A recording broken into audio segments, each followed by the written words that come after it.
Kecamatan Sematang Borang, dan kali ini kita ngantor di Kelurahan Sri Mulya ya. Tadi ketemu dengan hampir seluruh ketua RT, ketua RW, mereka menyampaikan berbagai persoalan.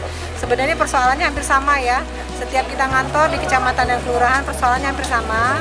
Mereka rata-rata mengeluhkan mengenai masalah drainase atau saluran, jalan, lampu jalan ya. Itu yang menjadi pokok persoalan yang selalu disampaikan oleh warga. Oleh karena itu, hari ini mumpung kita berada di Kecamatan Sematang Borang, di Kelurahan Sri Mulya, kita akan meninjau langsung infrastruktur yang disampaikan oleh rekan-rekan ketua RT untuk supaya kita bisa melihat apa yang bisa dilakukan pemerintah Kota Palembang.